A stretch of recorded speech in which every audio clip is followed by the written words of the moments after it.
Welcome to another episode of Cabernet and Pray, where we sip the wine and stir the faith. I'm excited to have you on board for this one. Before we begin today's episode, I want to let you know of a resource I recently created. It's called the Deconstruction Field Guide. I love that. Deconstruction Field Guide. Basically a 10-page resource, how to navigate and figure out your next step if you are questioning some of your beliefs, you're questioning things, you're not really sure what you still believe, what you might be on your way to believing, you're trying to make sense of all of this. Hopefully you're looking for something better than what you've got right now. You're looking for a Jesus-looking God to emerge, trying to figure out how to navigate where you've been. This will remind you that you're not alone, that you are on a journey that many others are going through. It may feel lonely, it often does feel lonely, until you find someone else who says, oh yeah, I have that same question and I wrestle with that same thing. And then you go, oh, I'm not alone. And there's tremendous encouragement in that. And you can download this guide for free, friends. This is available. I'll put the link in the show notes and you can download it, dive into it today, and hopefully take a step forward. If you're into this stuff and you're trying to figure out your next step, I'm wanting to help you. So that is a guide I recently made that a number of people have downloaded already and hopefully is helpful. And so I'd love to hear from you if that is helpful and how you're navigating your own journey.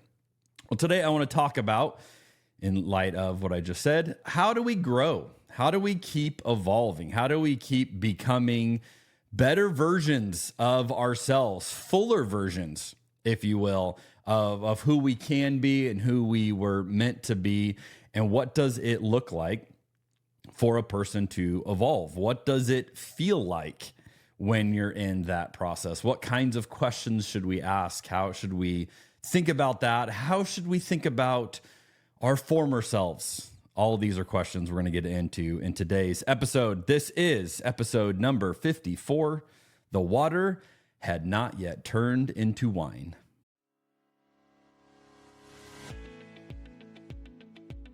I've never shared this with anybody publicly. There's so many things happening in this conversation right now. 1,000 years from now, people are going to be looking at this podcast saying, so this was the breakthrough. If this was SportsCenter, that would be like such a hot take. Skip Bayless would have no idea. Stephen A. Smith would have no idea what to say if you drop that down. That is so good. The joke I always say is like, how'd you learn so much? You got to drink a lot. The power of food and beverage to lubricate an environment. Resistance to change is hurting the church. I'm not in the camp that God has a penis or a vagina or a body at all. I'm in the camp that God is a universal spirit. This is the strangest podcast that I've been on. I don't even know what to do. I'm kind of geeked up about this wine. So this is my second glass, and it delivers a little more of a punch than I expected.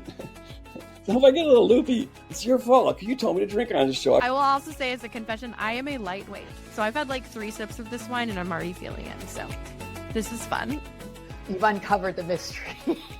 You've exposed the formula. You've just duct taped together a number of things that aren't normally hanging out together, and I'm here for it. We're going to sit down at a table. We're going to have a glass of wine and some food, and we're going to talk about the beauty of Jesus. Thank you for the hospitality that this particular podcast provides folks like myself, and I know others, to be curious around their faith practices. I really appreciate this venue, what you're doing. It is fun, and yet you dig into the deep stuff. I've heard about your podcast for a long time, and I love that you're a pastor and that you explore the world of faith through wine. That's very unique.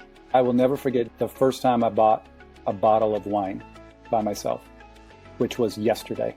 If you're familiar with drunk history, I thought it's like drunk theology. So I got a little spicy there. It's the peach wine. Apparently the wine is, here we are. Queer we are. Beer we are. No, it's wine, Jeremy. By the way, drinking this Pinot Grigio at 3 o'clock in the afternoon is making me even more direct in my communication than I normally would be. I know why you have your guests drink wine. It makes sense now. Yeah, I get it. A little bit of liquid courage to really unleash the beast. I think you've got a good podcast. So throw in the wine bit in there. That's nice. That's it. Cabernet and Pray, yeah. Well, today I am drinking a 2023 Stoller Pinot Noir Rosé, which is a lovely color. The Pinot Noir obviously gets a little red tint, but it's not the full Pinot Noir, so you're getting just a beautiful color there. And this thing is so refreshing on a blistering day in Arizona in the middle of summer. And I'm enjoying this so far. I'm getting some grapefruit notes, citrus notes, and some strawberry, and it's delightful. And this is a nice, refreshing drink. And so part of enjoying wine is knowing when to drink what, right? You know, when you're having a sit-down meal, or you're having the bottle to share with a friend over a late-night discussion, or you're recording a podcast episode and it's hot and you want something refreshing while you do it. All of that works. And so hopefully you're able to dive into something as you enjoy this episode. Cheers to you, and cheers to another episode.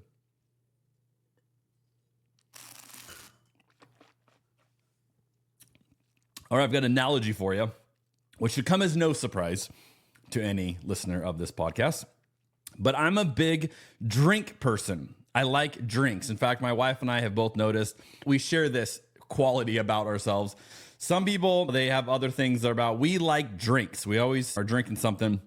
And I can think about my day by what I'm drinking. And I have a variety of drinks. And so I listed, this is not like every day I do this, but I listed like what would be just a great day of drinks. What might that look like?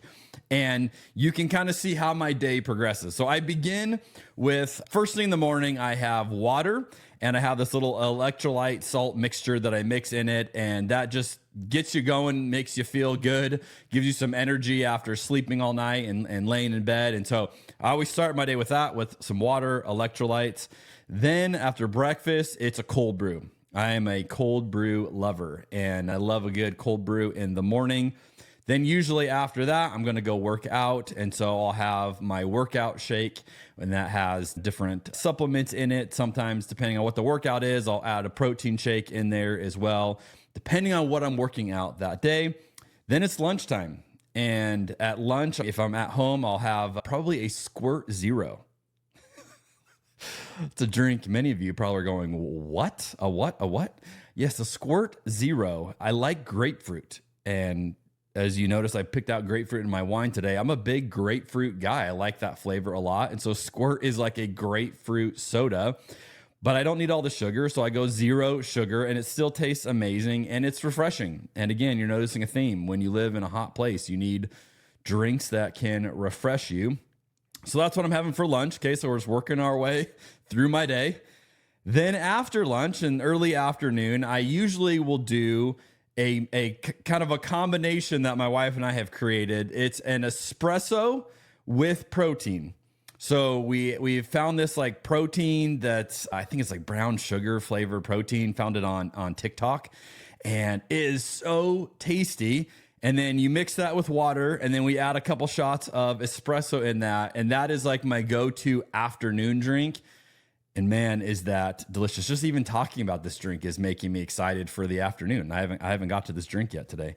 And so I'm excited for that. Then we get to dinner time, and dinner, I may have a Diet Dr. Pepper. Love me some Diet Dr. Pepper, change it up a little bit. And then in the evening, if I'm able, I'm going to finish the day with maybe like a wine or a whiskey. That's when the fun drink comes back into the day for a typical day. And that's how you can think about a day in my life. It's based around drinks. And I don't know if you are a drink person. Maybe you have a few of those in your day. Maybe they're not the same. Maybe you kind of think about it. But perhaps you can resonate with, my day is kind of broken up into different drinks. And it's kind of like thinking about my day has seasons, like little mini seasons in each and every day. And we actually have a communion shirt that we made that plays to this idea. I'm wearing this shirt for those of you that are enjoying this on video. And it's got a checklist of 2 different boxes. The first one says, it's too early for wine. There's a check box there. And the other one says, it's too late for coffee. Now, the idea being, it's time for one of them. Right? Like you got to pick one. You got to pick one of the boxes. It's time for coffee or it's time for wine.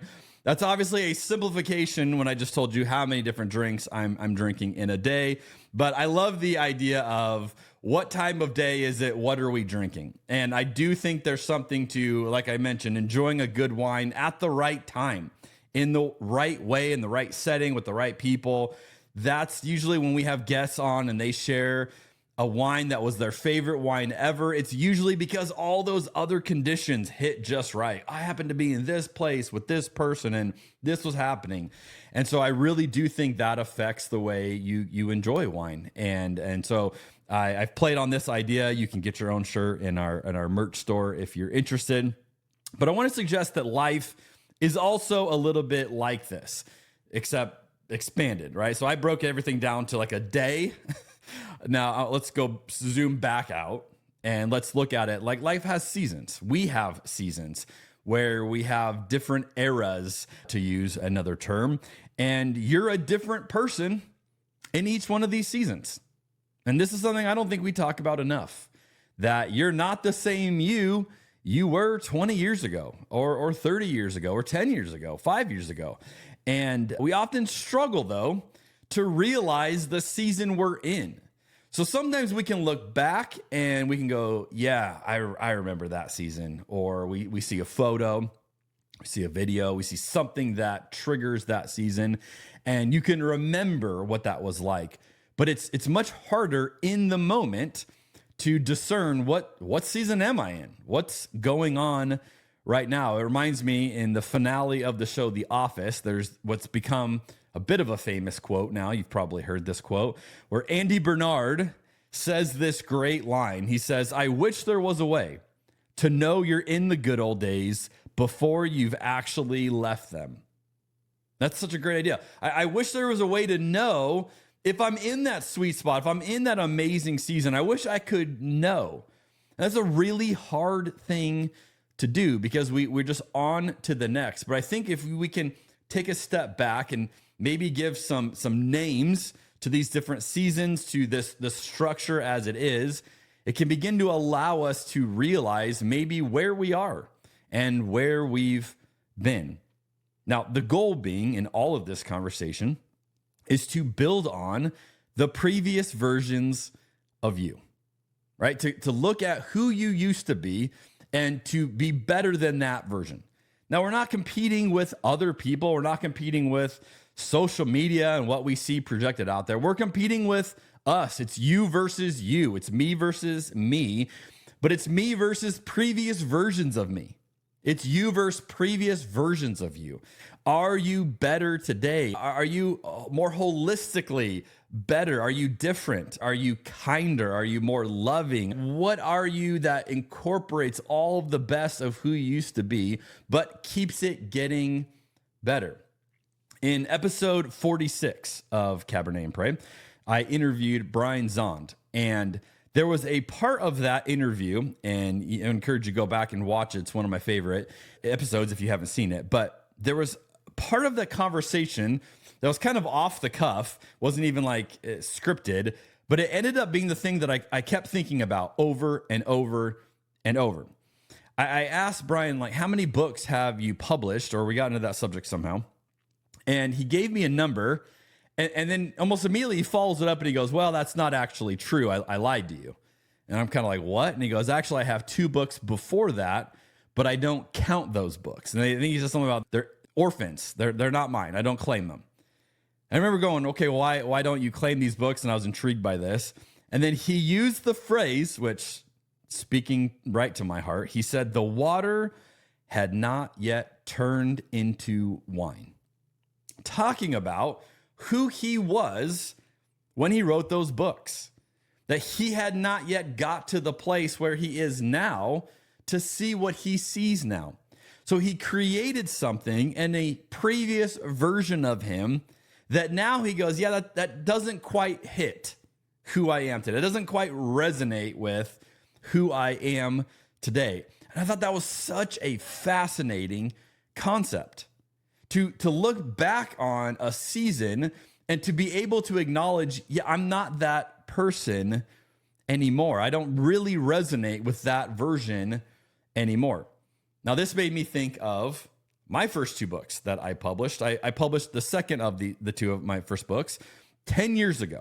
So I've taken a 10-year break. And in that book, 10 years ago, I had a chapter about sex. It was a book on pleasure. And I addressed homosexuality in this because the Supreme Court had just made that ruling. Everybody was talking about it. It was a big thing in our culture. And yet I was really torn up about my stance at that time. And I didn't feel a peace about it, if you will. I felt like this was where I land. This is what makes the most sense. But I wasn't fully bought into this is who I am. This is where I'm going to land. In fact, I went back in preparation for this episode.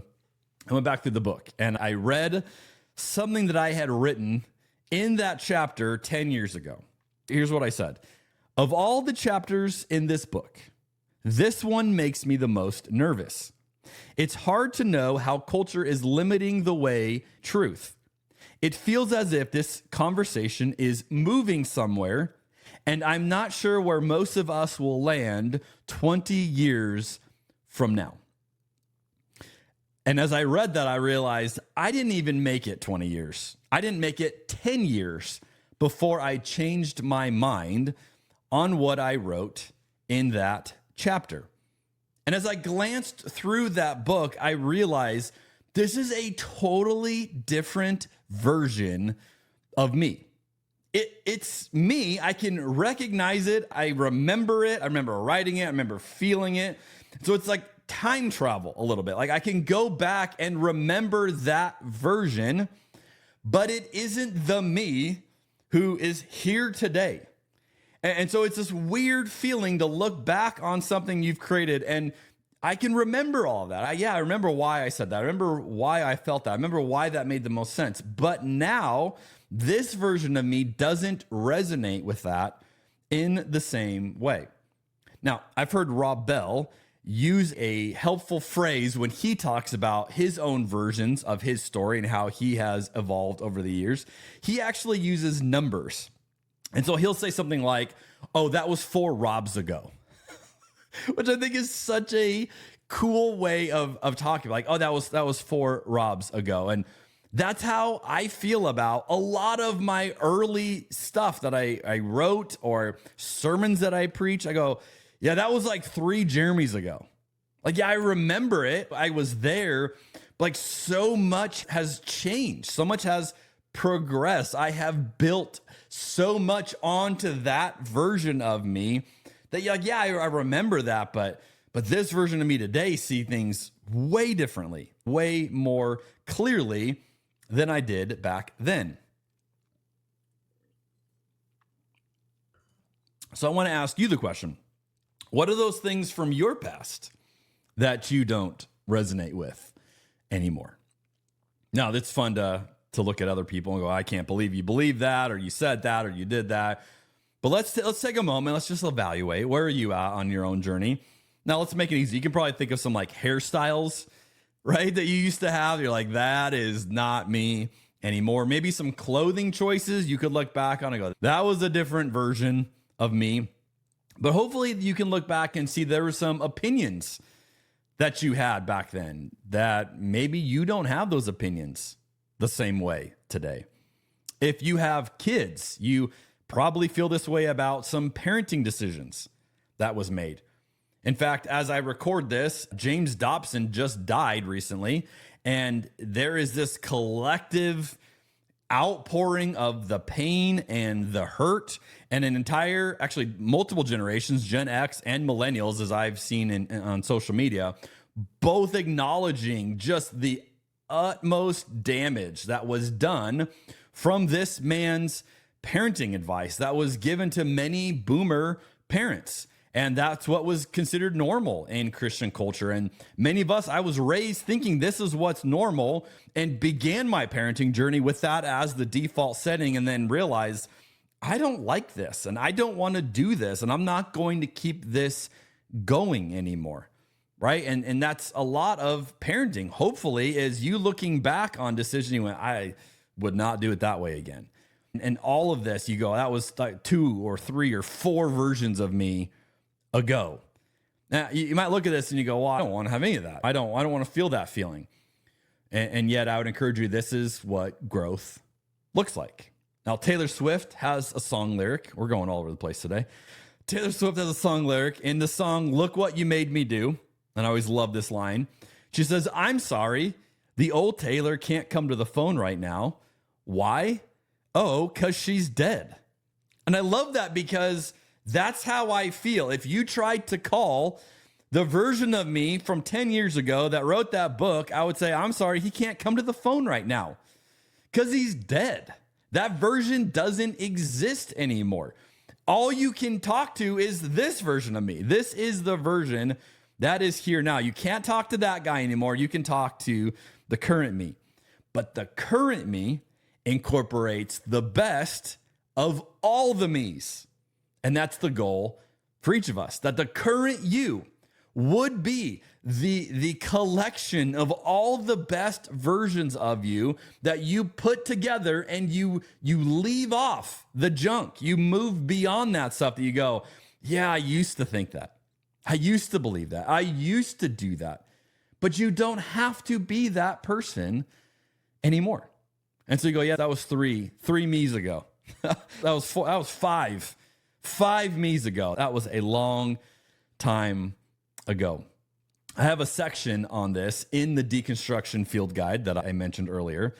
I talk about how we need to learn to practice compassion for the versions of yourself that believed differently. Because what we often want to do is look back and go, I was so stupid. Or I cannot believe I used to think that. I cannot believe I used to do that. And rather than channel that into anything productive, we just get bitter and remorseful and like unhealthy ways and like guilty and just shame. And I can't believe that version of you carried you to where you are now. So it didn't have to be the best version of you, but that version got you here today for you to have the chance to be a better version of you. So you don't have to agree with the previous versions of you in order to use what they taught you. And this is a huge way to grow, to say, I'm taking the best of those versions. I'm acknowledging there was things that version got wrong, and I'm going to use that to become the best version of me today. Now, again, it's hard to realize when you have made that shift, when you've shifted over. That was 2 me ago. That was 2 Jeremys ago. It's hard to know as you're doing, because it happens slowly and it happens a day at a time. But you have moments where you get these reminders, where you get these little gifts from the universe, if you will, or from God, that, hey, maybe I am growing. And I've got a great story that reminded me of this. I was on a fun run walk with my daughter at her school. And this is one of those raising money for the school. And so they sign up how many laps they're going to do and all the details. But she is having this fun run, and it's like more of a walkathon. It is a run. But I was going to go walk with her and spend some time with her. And so we get there and we're walking around this field and just lap after lap of this. And she's got one of her friends there, like one of her real close friends at school. And then her friend had her mom there. And so I'm meeting my daughter's friend, and I'm meeting the mom of my daughter's friend. And so she's talking, and I'm realizing, like, okay, all that this mom knows of me is whatever her daughter has told her from conversations with my daughter, right? So this is kind of one of those parenting moments where you're like, what do your kids say about you when you're not there? Like, I don't really know. And so you find out when the parents come to you.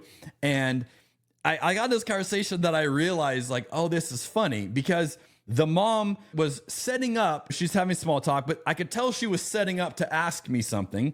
I didn't know where this was going. And then she just flat out said, hey, I don't know if this is too bold to ask, but your daughter has said that you guys don't attend church anywhere. We would love to invite you to go with us. And then she said the church that she went to.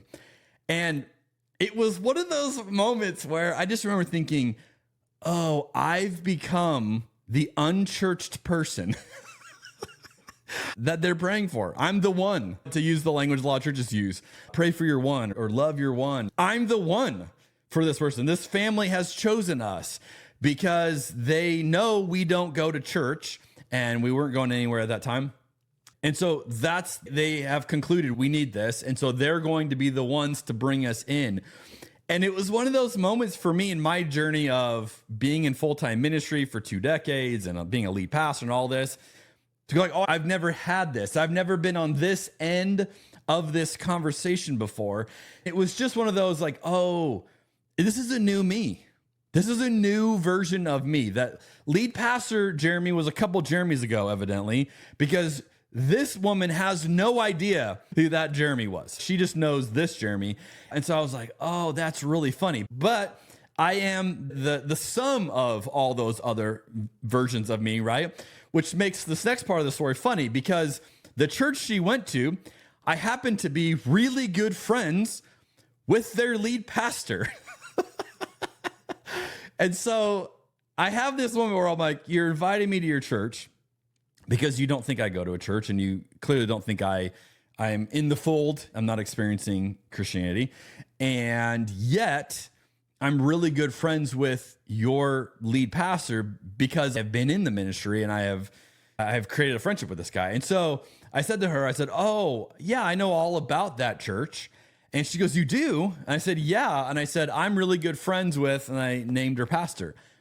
And friends, the look on her face, like when I tell you she didn't have a box to put that in, she had no room for that. Her face is like trying to catch up to, what do you mean you're friends with my pastor? How do you even know him? You don't go to church. Like she had this narrative that I did not fit in. And so I just said, yeah, I was on staff at church, and I catch her up to the previous versions of me, why this all makes sense.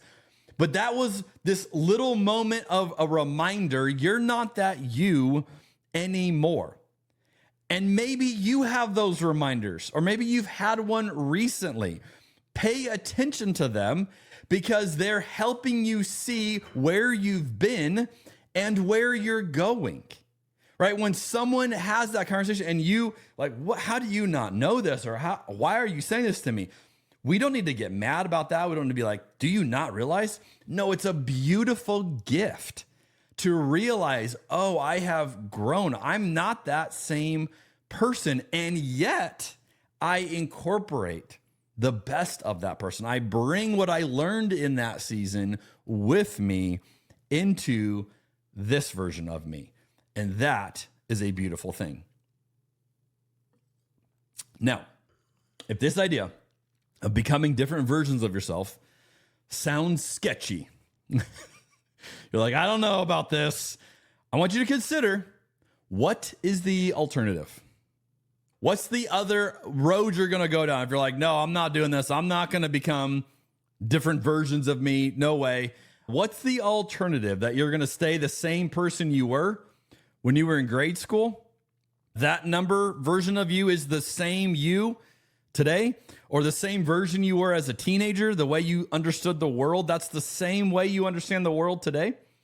Or the version of you in your 20s, that's the same version of you today in your 30s or your 40s or your 50s or your 60s, right? Like at some point you go, what's the alternative if we're not willing to evolve, to grow, to say, I'm not that person anymore? This is what growth looks like in real time. It's to say, that was 3 Jeremys ago. I don't even know the guy you're talking about anymore. That's not me. You can't talk to him anymore. He's dead, right? All of this is language we use in our journey to becoming what we were designed to be, what we can be. I recently read a great book by Adam Grant. It's called Think Again. And he has a quote in the book that I loved, and I think it speaks to this idea. He says, part of the problem is cognitive laziness. Some psychologists point out that we're mental misers.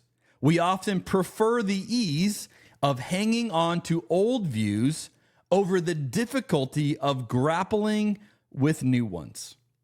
Yet, there are also deeper forces behind our resistance to rethinking. Questioning ourselves makes the world more unpredictable. It requires us to admit the facts may have changed, that what was once right may now be wrong. Reconsidering something we believe deeply can threaten our identities, making it feel as if we are losing a part of ourselves.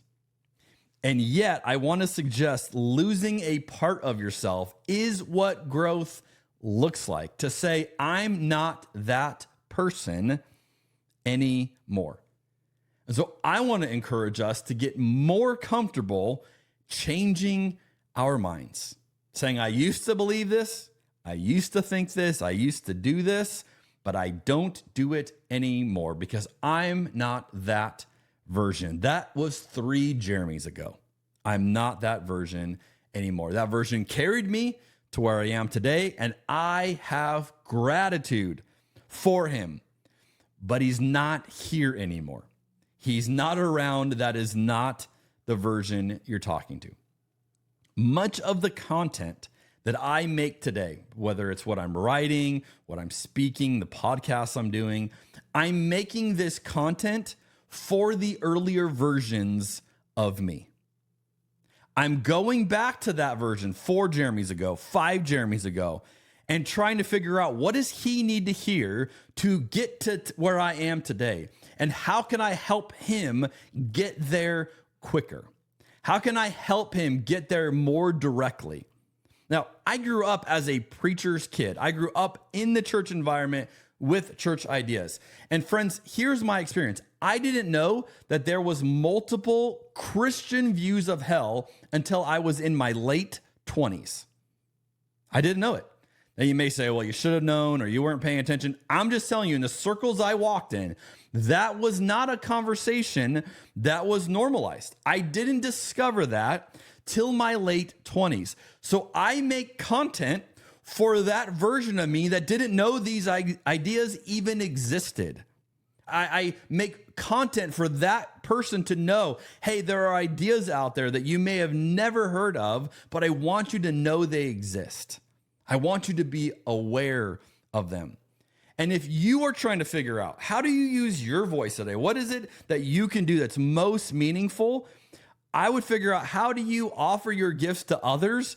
By talking to the previous versions of you. What did the earlier versions of you need to know? Be the person today that tells people that. Tell people the things that you have learned in the later versions of you. That is how you can help others who resonate with your journey, who resonate with your story and go, yeah, I didn't know that. I didn't understand that. You can create content in whatever way that looks like for you to those versions of you, because that will connect with people in a similar story. Now, I get all that to say, this hopefully sounds good to you. You're like, yes, I'm in. I'm ready to grow. I'm ready to evolve. I'm ready to be a different version of me.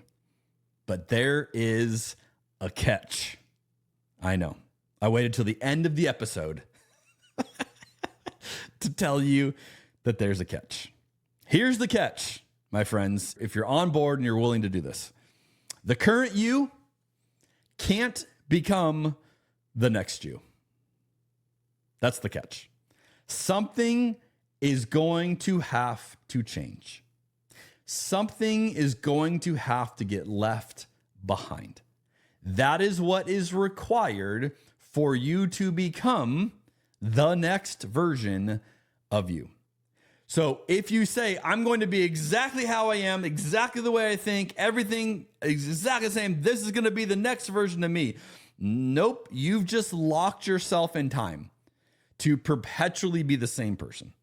Until you are willing to say, the version of me today, right now, cannot be the next version of me without something dying, something getting left behind, you will not be able to make the next step.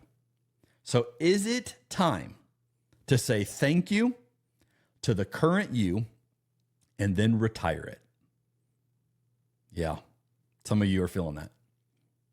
Maybe it's time, with gratitude, to say thank you to the current you and to lean in to those things you've been thinking about.